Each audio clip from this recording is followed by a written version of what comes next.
छुट्टी का दिन था। सुमन आज थोड़ा देर से उठी। फ्रेश होकर पहले उसने अखबार पढ़ा, फिर नाश्ता बना पतिदेव के साथ नाश्ता करने लगी। नाश्ता करते करते बार बार उसकी नजरें आगे बढ़ती हुई घड़ी की सुई व गेट पर थी। 11 बजने वाले थे, लेकिन अभी तक उसकी मेड गीता का कोई अता पता न था। सुमन का दिल गीता के छुट्टी मारने की सोच जोरों से धड़क रहा था। गुस्से में बड़बड़ाती हुई अपने पति से बोली, आज संडे का दिन ही मिला था इसे छुट्टी करने को, बता तो दे दी छुट्टी करने से पहले। उसकी बात सुन उसके हस्बैंड के दिमाग की घंटी बजी और वो हड़बड़ाते हुए बोला, सॉरी यार, मैं बताना भूल गया। कल वो मुझे बताकर गई थी कि आज छुट्टी पर रहेगी। अपने पति की बात सुन सुमन का चेहरा तमतमा गया। ये क्या बात हुई भला? पहले बता देते तो मैं जल्दी उठकर कम से कम कुछ काम निपटा लेती। अब करवाना आप भी मेरे साथ, अकेले मुझसे नहीं होगा, वैसे ही मेरे घुटनों में दर्द है। सुनो, तुम एक बार उसको फोन करके देखो, क्या पता आ जाए। तुम्हें पता है ना आज मुझे कुछ जरूरी काम निपटाने हैं, प्लीज एक बार कोशिश कर लो, तुम्हारी तो उससे बड़ी अच्छी बनती है। उसका पति बोला, हाँ मेरी तो सहेली है वो, मैं ही उसे ज्यादा तनख्वाह देती हूँ। बड़बड़ाते हुए सुमन ने कुछ सोचा और गीता को फोन लगा दिया। हेलो गीता, तू आज आ सकती है क्या? अरे नहीं दीदी, मैं तो भैया को बताकर आई थी आज की छुट्टी का। आज मेरी ननद आ रही है, 12 बजे तक पहुंच जाएंगी वो। तू तो जानती है ना तेरे भैया कितने भुलक्कड़ हैं, उन्होंने बताया ही नहीं। और देख, तुझे पता है ना मेरे घुटनों में कितना दर्द रहता है। प्लीज आजा थोड़ी देर के लिए, बस सफाई कर देना, बर्तन मैं खुद कर लूंगी, मेरी तकलीफ समझ। गीता सुमन के यहाँ कई सालों से काम कर रही थी और दोनों ही एक दूसरे का सुख दुख समझती थी। कुछ सोचकर गीता ने कहा, अच्छा दीदी, आधे घंटे के लिए आ जाती हूँ। गीता ने आकर सफाई कर दी। जब वो जाने लगी तो सुमन ने कहा, रुक गीता, मैं तेरे लिए 2 सूट लाई थी कल। इस बार बच्चों के जन्मदिन पर दे नहीं पाई थी ना तुझे कुछ, बता कैसे हैं? अरे दीदी, आपने पसंद किए हैं तो अच्छे ही होंगे। कौन सा ज्यादा पसंद आया तुझे इनमें से? बता कौन सा सिलवाएगी?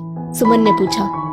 दोनों ही बहुत सुंदर सूट है दीदी, मुझे तो समझ ही नहीं आ रहा, आप ही बताओ। भाई मेरा काम लाना था, अब देख ले, जो तुझे पसंद आए उसे सिलवा लेना या दोनों ही सिलवा ले। अच्छा चल, तेरी ननद आ रही है ना, उससे पसंद करवा लेना, सुमन ने कहा। नहीं दीदी, अपनी ननद को तो मैं दिखाऊंगी भी नहीं। क्यों, क्या वो ले लेगी इसीलिए? सुमन बोली। अरे नहीं दीदी, ये बात नहीं है, उसे नहीं पता ना कि मैं घरों में साफ सफाई का काम करती हूँ। अगर उसे पता चला तो उसे अच्छा नहीं लगेगा ये सुनकर। क्यों गीता, क्या बुराई है इस काम में? मैं भी तो नौकरी करती हूँ। आपकी बात सही है दीदी, आप तो ऑफिस जाती हो, हमारे काम को तो सब छोटा समझते हैं ना, गीता बोली। मेहनत व ईमानदारी से किया कोई भी काम छोटा बड़ा नहीं होता गीता, छोटा बड़ा तो उसे हमारी सोच बनाती है।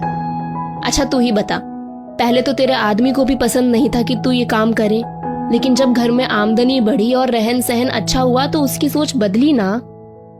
और रही मेरी बात तो सुन, हम भी कोई खानदानी रईस नहीं थे। मेरी मम्मी सिलाई कढ़ाई करती थी और मैं उनकी मदद करवाती थी। हाँ, उन्होंने हमारी पढ़ाई की ओर बहुत ध्यान दिया, जिसके कारण आज मैं यहाँ पर हूँ।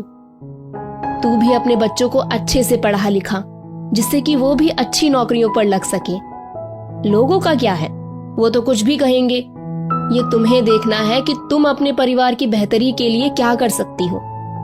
काम कर रही हो तो हाथ में 2 पैसे रहते हैं, तुम अपने काम को छोटा समझोगी तो लोग तो 2 बातें और बनाएंगे। सही कह रही हो दीदी आप, इसी काम की वजह से तो मैं भुखमरी व तंगी से बाहर निकली हूँ। आज मेरा परिवार सही से खा पी रहा है और बच्चे पढ़ रहे हैं, और मैं ही इसे छोटा समझ रही हूँ। आज से मैं अपने काम के बारे में किसी भी रिश्तेदार से नहीं छुपाऊंगी। मेहनत कर रही हूँ, कोई चोरी चकारी नहीं। चल, देर से ही सही, समझ तो आया तुझे? सुमन मुस्कुराते हुए सूट का बैग उसके हाथ में देते हुए बोली। पढ़ी लिखी कम हूं ना दीदी, इसीलिए आपके जैसी समझदारी वाली बातें नहीं सोच पाती। हाँ, पर अपने बच्चों को खूब पढ़ाऊंगी। अच्छा चलूं दीदी, मेरी ननद आती होगी, उसको आपके दिए सूट भी दिखाऊंगी और ये भी बताऊंगी कि मैं भी नौकरी करती हूँ, वो भी घरों में साफ सफाई की।